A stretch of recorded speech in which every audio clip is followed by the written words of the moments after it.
అక్కినేని నాగార్జునకు చెందిన Annapurna studio Ramanaidu స్టూడియోలకు GHMC తాజాగా నోటీసులు జారీ చేసింది. ఈ రెండు స్టూడియోలు విస్తీర్ణ తక్కువగా చూపిస్తూ భారీ ట్రేడ్ లైసెన్స్ ఫీజులను ఎగవేస్తున్నట్లు అధికారులు గుర్తించారు. ఇక రంగంలోకి దిగిన జీహెచ్ఎంసీ నవంబర్ 21 శుక్రవారం ఈ రెండు స్టూడియోలకు నోటీసులు జారీ చేసింది. రెండు స్టూడియోలు కూడా పూర్తి స్థాయిలో ఫీజు చెల్లించాలని జీహెచ్ఎంసీ ఆదేశాలు జారీ చేసింది. అన్నపూర్ణ స్టూడియో 192,000 చదరపు అడుగుల విస్తీర్ణంలో వ్యాపారం చేస్తుంది. దీని ప్రకారం చూసుకుంటే ఇది 11,52,000 రూపాయలు చెల్లించాల్సి ఉంటుంది. కానీ పన్ను ఎగవేత కోసం ఇది కేవలం 8,100 చదరపు అడుగుల విస్తీర్ణంలో మాత్రమే వ్యాపారం చేస్తున్నట్లు చూపించి కేవలం 49,000 మాత్రమే చెల్లిస్తున్నట్లు అధికారులు తెలిపారు.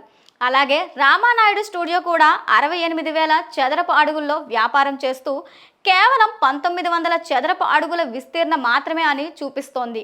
68,000 చదరపు అడుగుల విస్తీర్ణకి 2,73,000 చెల్లించాల్సి ఉండగా రామానాయుడు స్టూడియో మాత్రం కేవలం 7,600 మాత్రమే ట్యాక్స్ చెల్లిస్తూ భారీగా పన్ను ఎగవేతకు పాల్పడుతుంది. ఈ స్టూడియోల కోసం రెండు తెలుగు రాష్ట్రాల్లో ప్రత్యేకంగా పరిచయం అవసరం లేదు. అంతగా గుర్తింపు తెచ్చుకున్న ఈ రెండు స్టూడియోలు ఇలా భారీ ఎత్తున పన్ను ఎగవేతకు పాల్పడడం సంచలనంగా మారింది. జీహెచ్ఎంసీ జారీ చేసిన నోటీసుల మీద అన్నపూర్ణ రామానాయుడు స్టూడియోల నుంచి ఎటువంటి స్పందన ఇప్పటి వరకు లేదు. ఇది ఇలా ఉంటే గతంలో హీరో నాగార్జునకు చెందిన ఎన్ కన్వెన్షన్ని హైడ్రా కూల్చివేసిన సంగతి తెలిసిందే.